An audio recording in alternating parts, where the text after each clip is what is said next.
Hey guys, welcome back to the channel. This is part 1 of our story. If you like this what if story and want to see part 2, let me know in the comments below. Before we start, don't forget to like, subscribe, and share this video with your friends. Also, check the description for more great content and my playlist. This story was posted by Ryuk20221 on Wattpad. Now let's start. 𝐒𝐮𝐦𝐦𝐚𝐫𝐲 is at the playground protecting a girl crying from 𝗧𝗜𝗚𝐽 and his 3 lackeys. "Leave her alone, kaken, I won't let you hurt her," 𝗧𝗜𝗚𝗽𝗚 yelled. "Or what, you're just a quirkless loser, DEKU-O." 𝗧𝗜𝗚𝗽𝗚 said, "I don't care that I'm quirkless, even if I am I'll still stop you, and don't you dare go near her," he said as he protects the girl crying behind him. 𝗧𝗚𝗽𝗚 and his lackeys laughed as 𝗧𝗚𝗚𝗽 make a tiny explosion on his hands. "Well, is your funeral then, get them boys." 𝗧𝗚𝗚𝗽 smiled and the 3 boys charges at him. Time skip a bit. 𝗧𝗚𝗚𝗽 and his lackeys laugh and left 𝗧𝗚𝗚 and the girl. After 𝗧𝗚𝗚 got beat up, suddenly a girl who is still crying rushes to him and helped the boy. "Hey, are you okay?" The girl asked him. "Yes, I'm alright," he replied. "But what about you?" 𝗧𝗚𝗚𝗽 asked her back. "I'm okay." The girl said, "Thank goodness that you're safe. Why did kaken and his friends tries to bully you?" 𝗧𝗚𝗚𝗽 questioned her. "Because they think that my quirk is useless and weak. They also said my jacks are ugly." The girl said and looked down, continue crying. 𝗧𝗚𝗽 then puts his hands on her cheek and replied, "Don't listen to them, you're not useless or weak, and besides, to be honest, your jacks are kinda cute."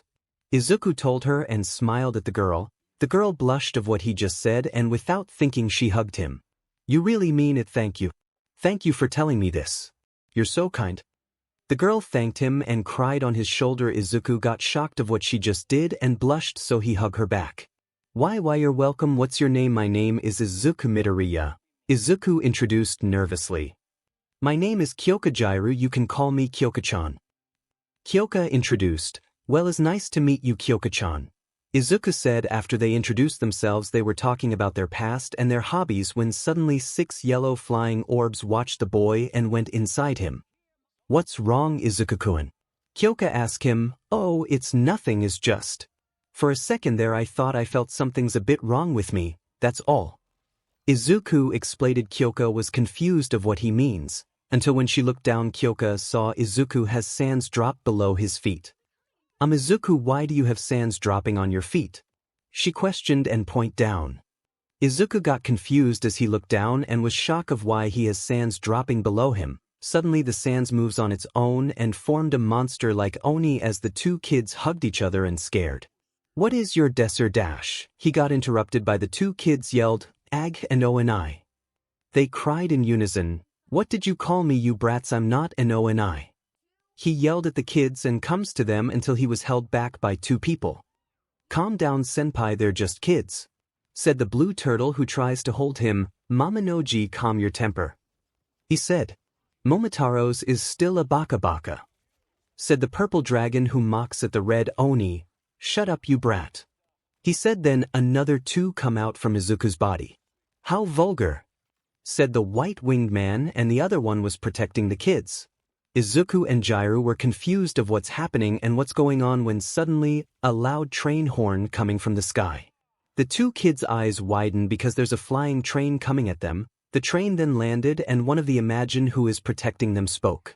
"I know you 2 have a lot of questions, maybe we should talk inside," he suggested. The 2 children nod as they went inside a train. When the 2 kids went inside, they saw an old man eating a fried rice and the other one a girl who is making coffee. The 2 then takes a seat as one of the creature who protects them walked up and said, "Allow me to introduce ourselves. My name is Deneb. Here, have a Deneb candy." Deneb introduced and gave 2 candies to the children. "Thank you," they said in unison. "My name is Kintaros. I like to do training and I'm a heavy sleeper. Nice to meet you kids," Kintaros said and went back to sleep. The 2 kids got confused of why he introduced then goes back to sleep. "I'm Ryutaros. I love music, dance, and drawing," Ryutaros said while drawing. "Really, you like music and dance?" Jiraiya asked as her eyes widen. "Yup, my type of music is rap and rock." "Awesome," 𝗧𝗜𝗚𝗏 said in impressed. Smiled. The white Imagine came to them and said, "My name is Sieg." He bows to him and, "I'm impressed that you saved your beloved princess." Wait, my what? Izuku blushed a bit until one of the blue Imagine said, "Don't worry, we saw what you did back there and it was great and how romantic. Also, my name is Urataros. Nice to meet you. I'm Izuku Midoriya, but hold on a sec, we just met though." He blushed redder and redder. "Don't worry, everyone has a love at first sight, especially in your age." He laughed and smiled. A red Oni Imagine came to him and said, "I'm Momotaros and sorry for scaring you, and the other two over there is Owner and Naomi." Momo said, "Is okay, I'm supposed to be apologized, sorry for calling you that, 'cause your appearance looks like an Oni." Izuku smiled, "Is fine, my partner gave me this image and many people think I'm an Oni." He smiled a bit. Mind if I ask what is going on and what is this place?" Jiraiya asked a question to the Taros. "Yeah, not to mention, aren't you guys supposed to be sand?" Izuku said. Owner walked to the two children. "I see you two have a lot of questions and why we brought you here. Well, to be honest, we're here for you." Owner said as he points to Izuku with his cane. "Me." Izuku cried out loud. "Allow me to explain and your answer shall be revealed." He said. "Hour of explanation later, so let me get this straight. Those people are called Imagines and they need to make a contract to gain a full body, and this place is a time-traveling train liner that can go the past, present, or future, and your job is to protect the timeline from creatures like them." Izuku said, "Yes, yes and yes." Owner said and nod. One of the girl in the counter said, "Well, not all of them, some of them are nice like them, for example. Also, here's a tea," she said and gave 2 cups of tea to the 2 kids. "But what does it have to do with Izuku?" Jir asked. "Well, the answer is simple, brat." Momotaros standing up, "We want him to become the next Kamen Rider Deneb," he said. Izuku eyes widen and shocked of what he just said. "Wait, what? But why though? I mean, I'm a useless, quirkless kid. Why do you want me to become the new Den-O? Mutter, mutter, mutter. What should I do? Mutter, mutter. Should I say yes or no? Mutter, mutter." All of the people in the den liner, including Jiraiya, was confused because of his muttering. Momotaros got sad and annoyed cause of his muttering. He decided to walk over to him and cover the boy's mouth with his hand. "Will you stop that? We can't understand what you just said," he said angrily before letting go of the boy's mouth. "Sorry, is just my bad habit. Whenever I got questioned by something I always mutter out loud." Izuku explained while scratching his head. "Well, don't do it in front of us and your friend headphone girl over there," Momotaro said to him with a tick on his head, until suddenly he got pierced by something on his back, which is none other than Jiraiya. "What did you do that for, you brat?" Momotaro asked while holding his back in pain. "That's for calling me that, you idiot Oni," Jiraiya said and kicked Momotaro's butt. "Ow." Momotaro cried in pain. "She is more worst than Hanakona," he thought. "Ahem, so Izuku Midoriya, will you accept the offer of becoming the new generation of Kamen Rider Den-O?" Owner asked him. "But why would you choose me though? I'm just a useless dash," Izuku said, but he got interrupted by Owner, "Quirkless child. Yes, but remember what you did back there at the park. You managed to save a person's life. That's not useless at all. Ignore what they say because you are a true hero," he said with a smile. Izuku is still confused if he accept this power. Jir took his hands and said, "Come on, Izuku-kun, you deserve it. With that kind of power you can save many people and many lives," Jiraiya said to Midoriya while holding his hand. "Really?" Izuku asked as his eyes widened. "Yes," Jiraiya said, nod. "You saved me back there, and with that kind of power you can save more people, not to mention you can be a true hero like Allmight," she said and smiled at him.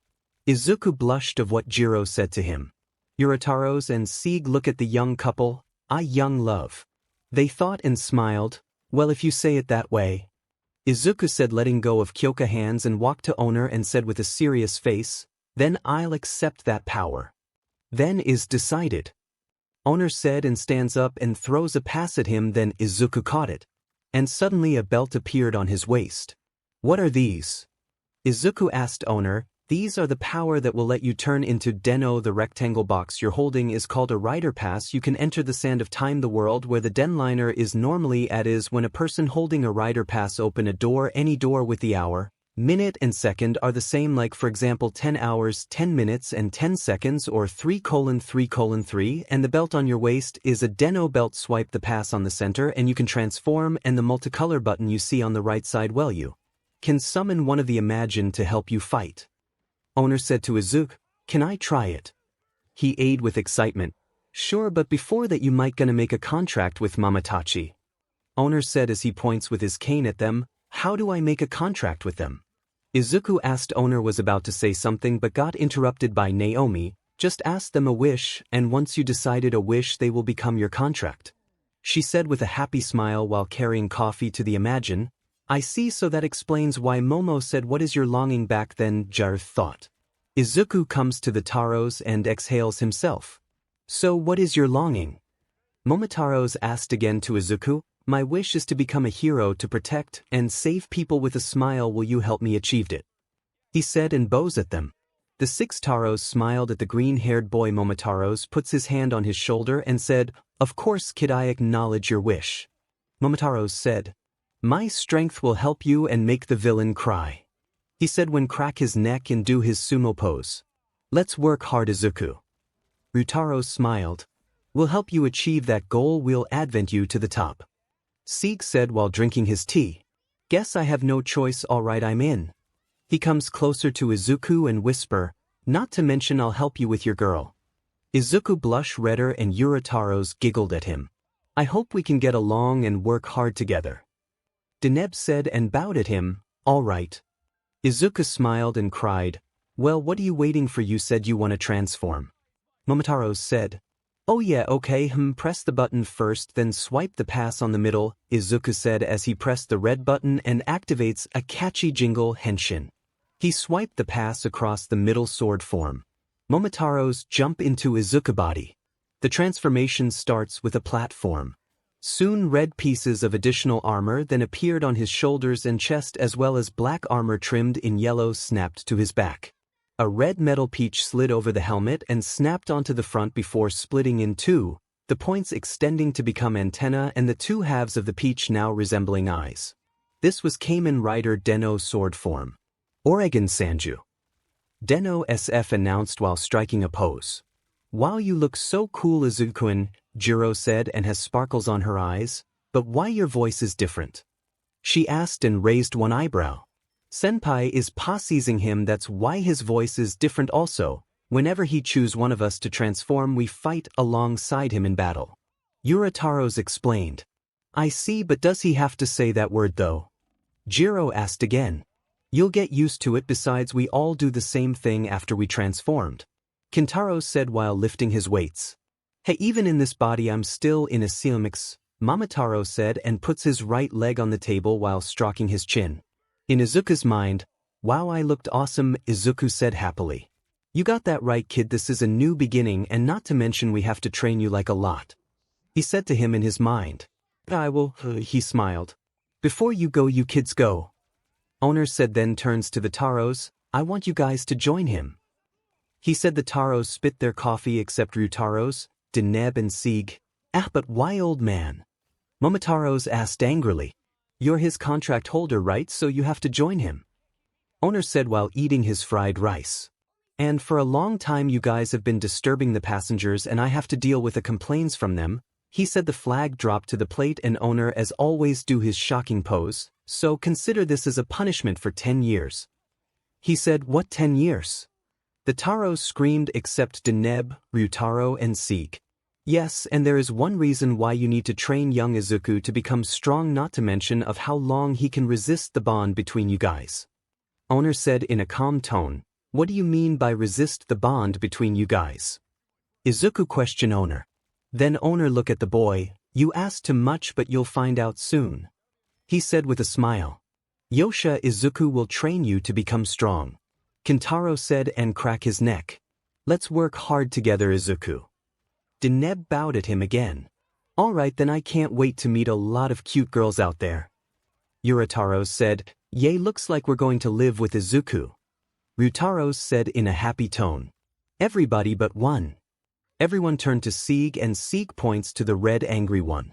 That's right, I'm staying, give me one good reason so I can leave. Momotaros Ryutaros walked to Izuku and whispered something to Izuku's ear, you kidding right? Izuku whispered at him and Ryutaros shook his head. Well, alright. Izuku, Momotaros, I have putting at home, will that change your mind? Izuku said. Momotaros' eyes widened and began to drool. He comes to Izuku and grabbed his hands. You got yourself a deal. Momotaros said as his eyes widen and have sparkles on it.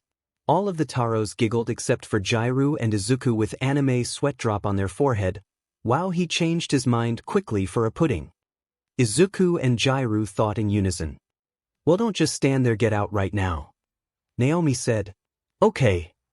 Everyone screamed in unison including 𝗧𝗏 and 𝗧𝗏. 𝗧𝗏 and 𗗧𝗏 including the Imagine walked out of the den liner and suddenly a door appeared in front of them. 𝗧𝗏 opened the door and found himself in his room. 𝗧𝗏 was shocked because he is at home now. What the this is my home. 𝗧𝗏 said in confusion, this is where you live. 𝗬𝗏 questioned him. Yes, and this is my room. He replied, wow, there's a lot of Allmight here, you're a fanboy. 𝗬𝗏 smiled at him and 𝗧𝗏 blushed of what she said. Why, you could say hee. 𝗧𝗏 said and laughed nervously. Suddenly a knock heard from 𝗧𝗏's room. 𝗧𝗏, are you home already? I thought you were at the par. Inko said, opening the door, but stop, and her eyes became wide because she didn't realize that her son brought a girl. 𝗧𝗏, who is this? Why did you bring a girl here? Inko said in a panic way. Mom, I can explain, but before that we have a guest of 6. 𝗧𝗏 said, 6? I don't see 6. Inko looked around and saw only 2 people. Guys, you can come out now. 𝗧𝗏 said while touching his chest, and all of the Imagines ejected out of him. Oh. Momotaros said, waving at 𝗧𝗏. Mom. Ah, an Oni. She screamed. I am not an ONIDM in women. Momotaro yelled at Inko and she got passed out cause of him. Way to go, Momonoji, you made his mom passed out. Kintaros said and face-palm himself. Momotaro's baka baka. Ryutaros said and mocks him. Shut up, you brat and bear. Momotaro's angry at the 2 Imagines. All of them laugh including 𝗧𝗏 and 𝗬𝗏. 𝗬𝗏 walked to 𝗧𝗏. 𝗧𝗏, I need to go back now, can you walk me home? 𝗬𝗏 asked. Sure, no problem, 𝗬𝗏-chan. 𝗧𝗏 said with a smile. He looks at the Imagine while Deneb holding his mom in his arms. Guys, I need to take 𝗬𝗏-chan home, can you guys take care of my mom and explain to her? 𝗧𝗏 asked the Imagines. Of course we will take care of it. Deneb said, have fun, you lovebirds. Urataros smirked at him and the girl. The 2 kids then blushed really hard as they run to the door before 𝗧𝗏 grabs 𝗬𝗏's hand, causing her to blush a bit. His hand is so warm. 𝗬𝗏 thought to herself. Later, while they were walking, 𝗧𝗏 and 𝗬𝗏 arrived at 𝗬𝗏's house. Well, here we are. 𝗬𝗏 said as they arrive at a house. Thank for bringing me home. She said, no problem. 𝗧𝗏 smiled. You can let go of my hand now. 𝗬𝗏 said blushingly and looked down. 𝗧𝗏 looks down and realized that he's still holding her arm. 𝗧𝗏 blushed as a tomato. Sorry. He said, letting go. Is okay, 𝗧𝗏, and I kinda like it. 𝗬𝗏 said, smiling at him. Well, it's time for me to go, let's play again tomorrow. She said, waved at him. Okay, see you tomorrow. 𝗧𝗏 said, waving back at her. Well, it looks like it's time for me to head back now. 𝗧𝗏 said and started walking home. Years later. It's been 10 years since 𝗧𝗏 and the Imagines lived together, not to mention trained together. Momotaros taught him how to stand up for himself. Kintaros teach him how to be strong and fighting styles. Urataros gives him an advice about girls. Ryutaros still acts like a child. Deneb's been helping his mom with chores. As for Sieg, well, he said he's going to check out the whole city for a while. 𝗧𝗏 got a bit strong thanks to them. While he was walking to school, he see a giant villain on the train track roaring, destroying things. He saw a piece of sign about to fall on the people, but the pro hero showed up and caught it. It's the pro hero Death Arms. Citizen once said. Then water appeared in front of the crowds, forming a line. Okay, everyone stay behind me. Said to the pro hero Backdraft. No way is Backdraft. Citizen 2 said. Wow, so cool. 𝗧𝗏 then pulled out his notebook with writing that said hero analyzed for the future number 13 and start taking notes. Do you always have to go into fanboy mode when you see a hero, 𝗧𝗏? Momotaro asked him in his mind. Yes, so what? 𝗧𝗏 said, whatever, also you might gonna look up a talking wood is attacking a villain. Momotaro said to 𝗧𝗏, what, where? 𝗧𝗏 looked up and saw a pro hero with wooden armor and is none other than Kamui Woods. He jumps over to the crowds and attack the villain. Go Kamui. Some fangirls said, wow, he may be new but he makes a big name for himself. Said 𝗧𝗏, I agree. Momotaro said, nodding. You know what, I can tell you're a fanboy, right? An old man said. Yes, a fanboy who likes to mutter a lot, not to mention he puts a lot of poster of Allmight, Momotaro said in Izuku's mind and smirked. Hey, was that necessary? Izuku asked in his mind angrily. Probably, he replied and laughed. Yeah, King, Izuku said to the old man. Illegal to use of quirk and robbery, you are a villain. 𝗓𝐿𝐴 said as he swing around and lands on a roof and attack. Here it comes, Izuku said, cause he knows what he's going to do. 𝗓𝐿𝐴 attacks with a finishing move, lacquered chain prison. But suddenly, Cannon. A female pro-hero arrived and attacked the villain before 𝗓𝐿𝐴 attacked the villain, and it is none other than a lady. She lands on the road and walked to the villain. Then a lot people with camera came next to Izuku and started taking pictures. This villain is good for my debut. I am the hottest hero, MT lady. ME lady said, winking at the crowd, and everyone started taking pictures. Wow, she's so greedy when she cuts in on 𝗓𝐿𝐴 attacks like that. Izuku said. No duh. Momotaros exclaimed. Suddenly Urataros jumped into Izuku's body and his hair and pupil turned blue with glasses on him. He then takes out his phone and started taking pictures. Oi, Urataros, what are you doing?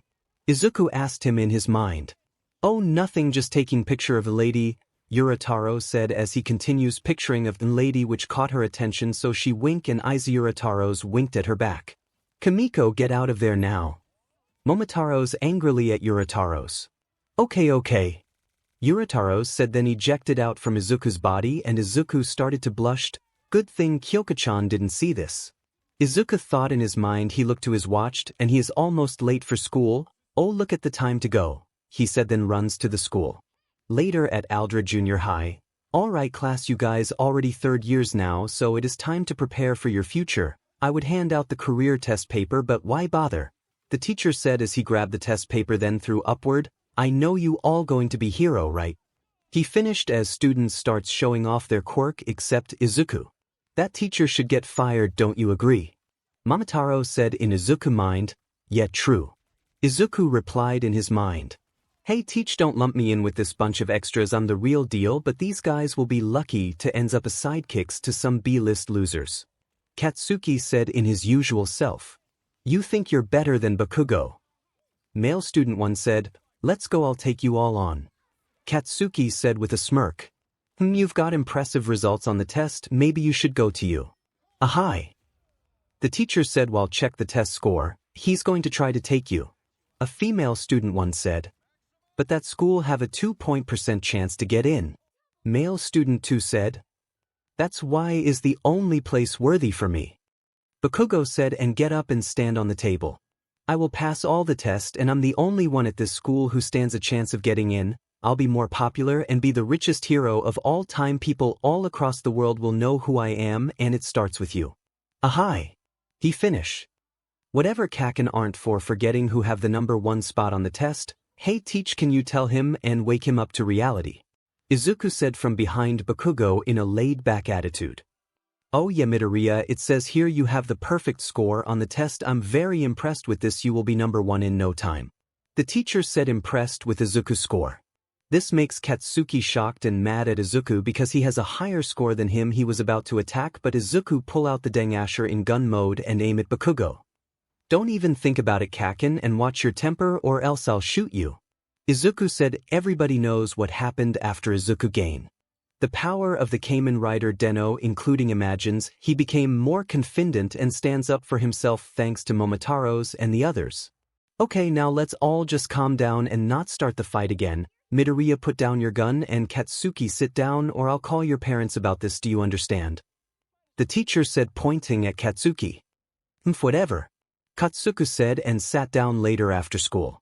Izuku grabbed his stuff and he was about to go home, but he was stopped by Bakugo. Hey Deki, you got some nerves of making me set off back there. Bakugo said angrily at him. Do you have to be so loud, Kaken? Grow up, will you, or else many people in the entire world will call you the childish hero who has a big temper, ha. Izuku said and laughed while walking away. What did you say to me, nerd? He shouted angrily, but as Izuku is gone, what the where did he go? He yelled. Meanwhile, Izuku was walking and talked to his partner Momotaros in his mind.